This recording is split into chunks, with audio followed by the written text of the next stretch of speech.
Today I did a few things to the Buick, and one of them that I'll go over first is the intake right here. My buddy and I, we literally just tore off the old one and slapped this guy on. This is just one of those cheap ones that you go to your local auto parts store and pick up right off the shelf.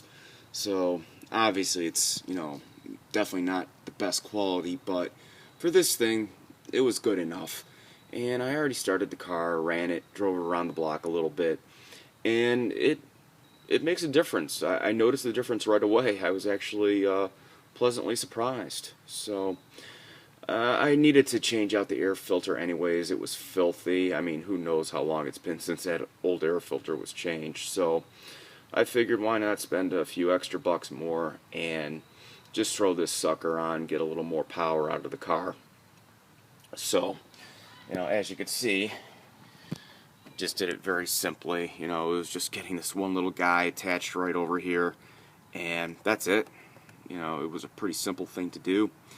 And next, what I also did was I bought a bunch of grease.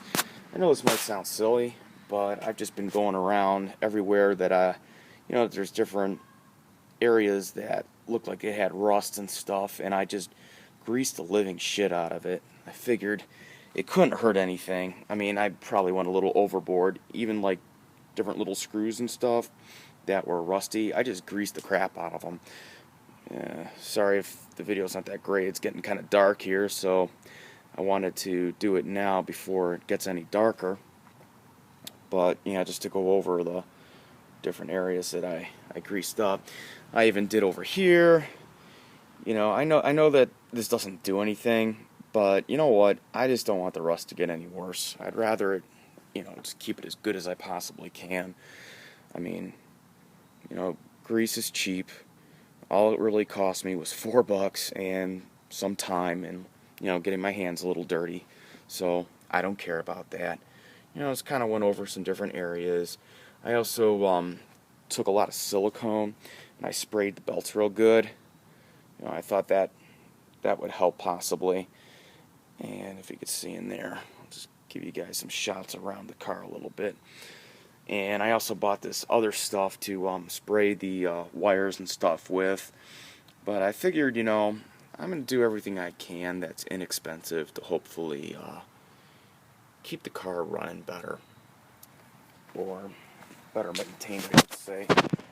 I even did the sides of the doors, greased the crap out of them.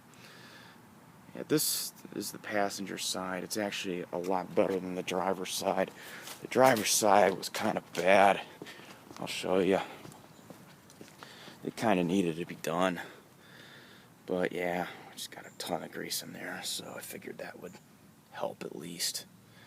And what I'm also going to do today, after I'm done doing this little break, I bought some siphons and stuff, like these guys, and got some other stuff over here, and I'm going to try to get out as much coolant and tranny fluid as possible, and just try to get some fresh stuff in, and I'm going to get maybe some Restore chemicals, throw it in there as well, so hopefully that'll make the car a little better. Also, what I did was I changed the oil twice already. I changed it one time last week. I only drove it a few days, changed it again. I know it might sound a little crazy, but the engine was so dirty, it kind of needed it. And then I put some of that Marvel Mystery Oil in there, so I'm going to let it kind of help clean it out a little bit. I mean, it can't hurt, so I'd rather do little things like this that are relatively inexpensive, just to try to save the car a little bit. And that's about it for now, so I just want to do a little update. And yeah, later on this evening, I think I'll also maybe do a couple freeway pulls or whatnot and just see how the car sounds and responds with this new intake on there. Anyways, have a good night.